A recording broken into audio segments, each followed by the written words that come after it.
नमस्कार साथियों, अभी एक कोई उपेंद्र राणा करके फर्जी आदमी है जो जेडी भाई को धमकियां दे रहा है कि तुम हरियाणा आ जाना, दिल्ली आ जाना, तुम्हारा ऐसा कर देंगे वैसा कर देंगे, और गंदी गंदी गालियां ये जो बक रहा है। पहली बात तो मुझे जिस प्रकार से ये गालियां बक रहा है, मुझे लग रहा है ये खुद कोई वेश्या की ही पैदाइश है, क्योंकि और कोई व्यक्ति ढंग के परिवार का आदमी ऐसी गंदी गालियां किसी माँ बहन के बारे में नहीं दे सकता। दूसरी बात ये बोल रहा है कि हमारे रविंद्र सिंह को ऐसे कैसे बोल दिया, हम सूरवीरों के परिवार से है, हमारी कौम ने तलवारों से लड़ाइयां लड़ी है। अगर तुम्हारी कौम इतनी ही सूरवीर थी तो फिर मुगलों को टैक्स क्यों पे करते थे, क्यों अपनी बहन बेटियों की शादियां मुगलों से करवाई। इतने ही जब तुम सूरवीर थे तो क्यों संबंध बनाए मुगलों से, राज के मजे लिए।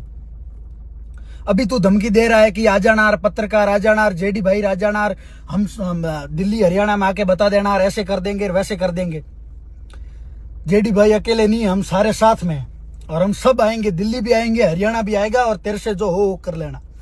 और तू जरूर बीकानेर आया था और तेरी कुटाई हुई थी और तू वहां से भाग के गया था, दोबारा राजस्थान कभी नहीं आया। अब तू हरियाणा में बैठ के वीडियो जारी कर रहा है और इस प्रकार से गंदी गंदी गालियां अगर तू किसी को बकेगा तो तेरा इलाज हरियाणा में भी कोई कर देगा। और दूसरा, हम जेडी भाई को बताना चाहते हैं, ऐसे पत्थरबाजों से डरने की जरूरत नहीं है। रविंद्र सिंह 100% चंदा लेते हैं। अगर रविंद्र सिंह चंदा नहीं लेते तो सोलर का धरना क्यों बंद कर दिया?